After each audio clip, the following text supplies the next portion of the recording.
Sa peau est étonnamment souple. Ses plis trahissent son séjour dans une des grandes poches de juste-corps de chasse. Les 4 trous bordés d'éclats de rouille qui stigmatisent ses coins indiquent qu'elle a été clouée à un mur. Plis et trous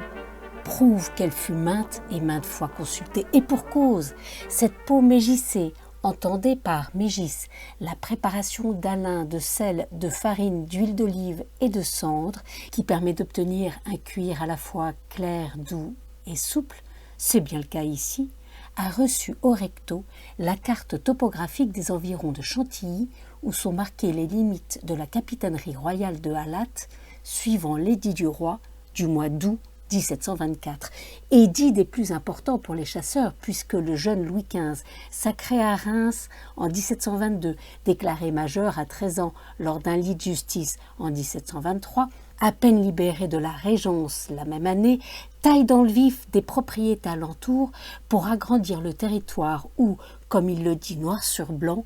nous avons dessein de prendre souvent le plaisir de la chasse. S'ensuit une énumération des lieux qui rejoignent son nouveau terrain de chasse, lieu que borne sur notre carte en peau une ligne rose. Désormais, plus question pour ces sujets de chasser dans cette nouvelle capitainerie sous peine de désagréables broutilles, d'où l'intérêt d'avoir constamment sous les yeux les limites nouvellement tracées. Sur la carte figurent les villes, villages et lieux-dits, les champs cultivés, les reliefs, les routes et les chemins, les carrefours et les bois désignés par leur nom.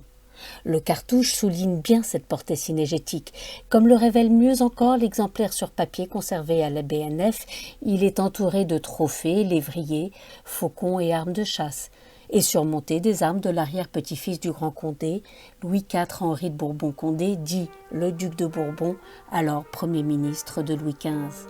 Premier ministre, oui, mais plus pour longtemps, puisqu'il tomba en disgrâce et fut exilé par le roi en 1726 en son château de Chantilly,